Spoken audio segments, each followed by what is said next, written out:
बाबूराव शर्मा के जिंदाबाद जिंदाबाद जिंदाबाद वीरंगना महाराणी दुर्गावती जिंदाबाद जिंदाबाद जिंदाबाद डॉक्टर जपाल सिंह मुंडा जिंदाबाद जिंदाबाद जिंदाबाद जिंदाबाद जिंदाबाद हमारे जो गोंडवाना गणतंत्र पार्टी के संस्थापक पेनवासी हीरा सिंह दादा मरकम जिंदाबाद जिंदाबाद जिंदाबाद पेनवासी हीरा सिंह दादा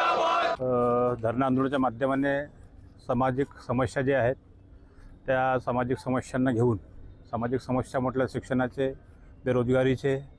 आणि ज्या योजना शासनाने आदिवासी समाजाकरिता काढलेल्या आहेत त्या योजना फक्त कागदपत्री आहे, अजूनपर्यंत धरातलवर ते पोहोचलेले नाही. म्हणून एक समाजाची तळमळ, एक समाजाची कळकळ की आपण कुठेतरी शासनाला हिवाळी अधिवेशनाच्या माध्यमाने आपले जे प्रश्न आहेत ते प्रश्न विधानसभेच्या हिवाळी अधिवेशनामध्ये आपण मांडून हे प्रश्न सुटले पाहिजे. या अनुषंगाने संपूर्ण विदर्भातील संपूर्ण जिल्ह्यातील जिल्हा अध्यक्ष, तालुका अध्यक्ष, सर्व पदाधिकारी, कार्यकर्ते या धरणं आंदोलनामध्ये आज सामील झाले. त्या अनुषंगाने आम्ही गोंडवाना गणतंत्र पक्षाच्या वतीने विविध मुद्दे आहेत, एकूण 1 ते 30 मुद्दे आहेत. त्या 30 मुद्द्यांवरती आज आम्ही डेप्युटेशन दिलेलं आहे आणि डेप्युटेशन दिल्यावरती त्यांना समजून सांगितलं आहे की मागील